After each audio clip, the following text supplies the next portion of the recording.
राम राम जी। मैं हूँ गांव की एक सिंपल सी हाउसवाइफ जिसने अपने बड़े बड़े सपने पूरे करने के लिए छोटे छोटे कदम उठाना शुरू कर दिए हैं। आज मौसम बहुत ज़्यादा खराब था और सुबह से ही लगातार बारिश हो रही थी। और बारिश के मौसम में तो बच्चों की मौज हो जाती है। तो यहाँ मेरा बेटा कर रहा था फरमाइश कि उसे कुछ चटपटा खाना है। तो घर पे कुछ और तो था नहीं, तो सोचा क्यों ना इसको मैगी बना के दे दिया जाए। और मैगी की टैगलाइन जो है कि 2 मिनट्स में टेस्टी नूडल्स तैयार। तो वो 2 मिनट का 10 मिनट कब बन जाता है आपको पता ही नहीं चलता। मतलब उल्लू बनाने का बढ़िया तरीका खोज निकाला है इन लोगों ने। तो यहाँ मैं मैगी बना रही थी इसको ताकि जब तक इसकी मैगी बनकर रेडी होकर मैं इसको देकर आ गई थी और बाहर बहुत ज़्यादा बारिश हो रही थी, तो मैंने रिस्क लेना उचित नहीं समझा, तो मैं अपनी पढ़ाई करने लग गई थी। वैसे बारिश के मौसम में सबसे अच्छा ये होता है कि जो एक्स्ट्रा काम होते हैं ना आपको वो नहीं करने पड़ते, तो आपको थोड़ा टाइम मिल जाता है पढ़ने के लिए। क्योंकि बारिश में आप मटक मटक के बाहर नहीं घूम सकते, मेरा मतलब है काम नहीं कर सकते बाहर के। आप आराम से बैठ के अपना इत्मीनान से फ्री माइंड होकर पढ़ाई कर सकते हो। वरना अगर साफ मौसम रहता है ना तो ये रहता है कि ये काम भी फटाफट कर लो, ये काम भी फटाफट कर लो। हाँ, थोड़ा रूटीन चेंज हो जाता है, थोड़ा टाइम टेबल चेंज हो जाता है बारिश में, लेकिन आपको पढ़ने का टाइम ना थोड़ा एक्स्ट्रा मिल जाता है। तो वही मैं मौके का फ़ायदा उठाकर यहाँ पढ़ रही हूँ। और मेरा बेटा और बेटी अपनी दादी के पास है और वो लोग बारिश का फुल ऑन इंजॉयमेंट ले रहे हैं। वैसे सर्दियों की बारिश में इंजॉयमेंट तो नहीं मतलब सर्दी से बचने के लिए वो लोग कंबल ओढ़ ओढ़ के बैठे हैं एक जगह पे। लेकिन मुझे थोड़ा टाइम उन्होंने दे दिया है कि तब तक तुम अपनी पढ़ाई कर लो।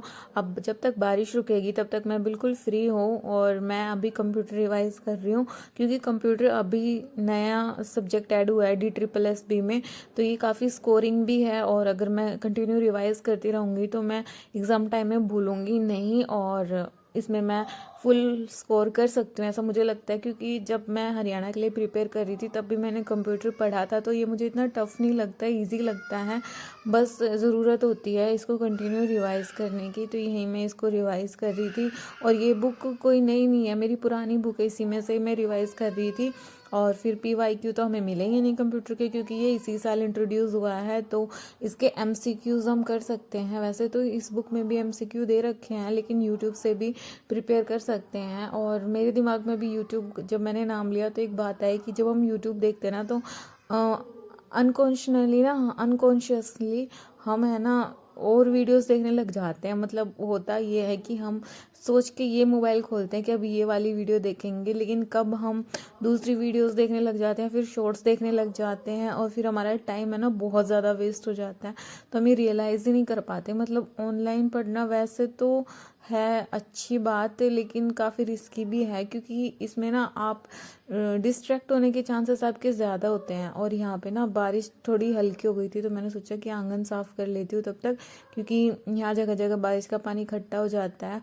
और टाइम भी मेरे को 1 घंटा हो गया था पढ़ते हुए, तो मैं एक जगह ज़्यादा देर कंसंट्रेट नहीं कर पाती हूँ। और फिर घर भी संभालना ज़रूरी है, क्योंकि मैं अभी ससुराल में हूँ, तो घर को बिल्कुल मैं सर्वाइवल मोड पे नहीं रख सकती। थोड़ा घर मेंटेन करके रखना चल पड़ता है। ऐसा नहीं है कि मेरा घर हमेशा ही गेस्ट रेडी रहता है, लेकिन अगर आप जो बेसिक क्लीनिंग होती है वो भी अगर टाइम टू टाइम करके रखो ना तो आपका घर वेल मेंटेन रहता है। और थोड़ा बहुत मैं भीग गई थी, तो मैंने सोचा कि चल चाय बना लेती हूँ, वरना अगर मैं रिस्क लूँगी तो मैं बीमार हो जाऊँगी। और इस टाइम पर भी स्पेशली मैं बीमार नहीं होना चाहती। तो यहाँ गर्मा गर्म चाय बना के मैं पी लेती हूँ, तो थोड़ा माइंड थोड़ा रिलैक्स हो जाता है। और अभी रात का खाना बनाने में टाइम है, तो मैं अपना लैपटॉप लेके बैठ गई हूँ, क्योंकि इसमें टाइपिंग स्पीड भी मांग रखी है। और अभी मेरी टाइपिंग स्पीड बढ़ने का नाम ही नहीं ले रही, और मुझे पता है कि वो बिना कीबोर्ड तो बढ़ने वाली है नहीं। तो फिलहाल जो मैंने सॉफ्टवेयर इंस्टॉल कर रखा है तो उसमें मैं ना अभी फिंगर्स ही अपना देख रही हूँ, कि ताकि मेरे को पता चल जाए कि कौन सी की कहाँ है, थोड़ा फिंगर्स को आइडिया हो जाए। आपकी फिंगर्स एक बार सेट हो जाएगी तो उसके बाद आप कीबोर्ड प्रैक्टिस के लिए यूज़ कर सकते हो। तो जो रिसोर्सेज हमारे पास है, जो संसाधन हमारे पास है ना, बस उन्हीं पर वो करके ना हमें स्टार्ट कर देना चाहिए। क्योंकि हर काम हम कल के भरोसे छोड़ेंगे ना तो कल कभी आएगा ही नहीं, और देखते देखते कब इतना टाइम आपको गुजर जाएगा, कब वेस्ट हो जाएगा, आपको खुद पता नहीं चलेगा। इसलिए जो रिसोर्सेज है ना, जितने रिसोर्सेज है उसी से अपना स्टार्टअप कर देना चाहिए। एटलीस्ट माइंड में ये तो रिलैक्सेशन रहेगी कि मैंने अपने हाथ पैर तो हिलाए, अपने आप को सरेंडर तो नहीं किया सिचुएशंस के आगे। अब और यही स्ट्रगल का नाम ही तो ज़िंदगी है। अगर आप चलते रहोगे तो ही तो आप कहीं पहुंचोगे। अगर आप हथियार डाल के सिर्फ एक जगह खड़े हो जाओगे कि नहीं मेरे से नहीं हो पाएगा, तो आप कैसे खड़ोगे। और ऐसा कहता है कि टाइपिंग करते टाइम ना आपको स्क्रीन पर देखना होता है, कीबोर्ड पर नहीं देखना होता है। लेकिन वही है, अभी मेरे को मुश्किल से 1 वीक हुआ है टाइपिंग स्टार्ट करते हो, अभी फिंगर्स इतनी सेट नहीं हुई और मेरे को कोई गाइड करने वाला भी नहीं है। बस जैसे सॉफ्टवेयर में दे रखा है उस हिसाब से मैं अपना स्पीड और फिंगर्स एडजस्ट करने की ट्राई कर रही हूँ, तो बस हो जाए वही काफ़ी है। अभी बस जो बेसिक है ना, फर्स्ट चैप्टर मेरा कंप्लीट हुआ है, इसमें टोटल 8 चैप्टर है और धीरे धीरे वो भी हो जाएंगे। तो जो मैं बात कर रही थी वो ये थी कि हम अपना इतना सारा टाइम वेस्ट कर देते हैं ऑनलाइन स्टडी के चक्कर में। करना कुछ और होता है और हम करने कुछ और लग जाते हैं, क्योंकि इतने सारे डिस्ट्रैक्शंस होते हैं ना मोबाइल में कि आप वो नहीं कर पाते। बस इसके लिए सबसे ज़्यादा ज़रूरी है कि आप खुद को सेल्फ मोटिवेट रखें, खुद को डिसिप्लिन में रखें कि भाई मेरे को ये काम करना है तो मैं बस यही करने के लिए अपना मोबाइल देखूंगी।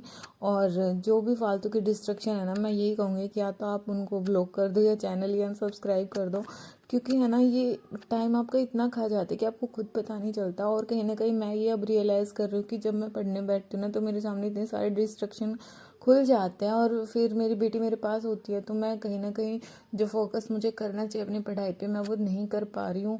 और मैं धीरे धीरे कोशिश कर रही हूँ कि अपनी इस कमी को दूर करने की, ताकि मैं प्रॉपर अपनी पढ़ाई पे कंसंट्रेट कर पाऊँ। लेकिन अभी नहीं हो पा रहा है, बेटी बहुत छोटी है। वही बात है कि सपने तो मेरे बहुत बड़े बड़े हैं, करने के लिए टाइम नहीं है। अब करना बहुत कुछ चाहती हूँ लेकिन बस जो आइडियाज़ है ना वो दिमाग में ही रह के चले जाते हैं, उनको एग्जीक्यूट मैं नहीं कर पा रही। मैं करना चाहती हूँ लेकिन कुछ हो ही नहीं पा रहा है। अगर आपके पास कोई सजेशन है तो प्लीज़ मुझे कमेंट करके बताइएगा कि मुझे क्या करना चाहिए सिचुएशन में। और यूट्यूब भी मेरा ग्रो नहीं हो रहा, ना मेरा पढ़ाई पे फोकस हो रहा है। ऐसा लग रहा है कि ज़िंदगी पूरी वेस्ट जा रही है। पर कहीं ना कहीं बस एक उम्मीद लेकर चल रही हूँ कि एक ना एक दिन तो सफलता ज़रूर मिलेगी। क्योंकि अगर इन्हीं सिचुएशंस के आगे मैं गिव अप कर दूंगी तो फिर आगे तो पूरी लाइफ पड़ी है, आगे तो कुछ भी नहीं हो पाएगा। बस यही सब चलता रहता है दिमाग में। और वो जो लोग ताने मारते हैं ना कि बहुएं कुछ नहीं कर सकती, तुम बस पढ़ाई ही कर रही हो, काम से बचने के लिए पढ़ाई कर रही हो, उन सब की बातें तो सच हो जाएगी ना कि हाँ भाई ये इतने साल से टाइम वेस्ट कर रही थी। और शादी के बाद ऐसा होता है ना कि आपकी पढ़ाई रेगुलर कंटिन्यू हो ही नहीं पाती, बेशक आप कितने ही विल पावर से कर लो, कितने ही स्ट्रॉन्ग डेडिकेशन के साथ कर लो, लेकिन कुछ सिचुएशंस ऐसी हो जाती है ना हम लोगों की लाइफ में कि आपकी पढ़ाई सुचारू रूप से चल ही नहीं पाती। और फिर अगर ऐसी ही पढ़ाई चलती रहती है तो भूल जाओ कि आपकी नौकरी मिलेगी, क्योंकि अगर आप एक दिन नहीं पढ़ते ना तो ऐसे हज़ारों लाखों कैंडिडेट्स होते हैं जो आपसे आगे चले जाएंगे। और हमारे हरियाणा यानी नॉर्थ इंडिया साइड में तो गवर्नमेंट जॉब की इतनी डिमांड है कि अगर आपके पास एक सरकारी नौकरी है ना तो आप भगवान के समान इज्जत मिलती है आपको सोसाइटी में। हर एक बंदा ये चाहता है कि उनके घर में सरकारी नौकरी हो, इसीलिए हरियाणा में कंपटीशन भी बहुत ज़्यादा है। एक सीट के लिए लाखों कैंडिडेट कर होते हैं। अब देखना ये होगा कि मेरी लाइफ में क्या होता है और मेरे को कहाँ लेके जाते हैं। अगर आपने वो लोग यहाँ तक देख लिया है तो प्लीज़ चैनल को लाइक शेयर सब्सक्राइब करे बिना मत जाना। मिलती हूँ आपसे नेक्स्ट व्लॉग में, तब तक के लिए जय बाबा की। और ये है मेरी आज की टाइपिंग का रिजल्ट।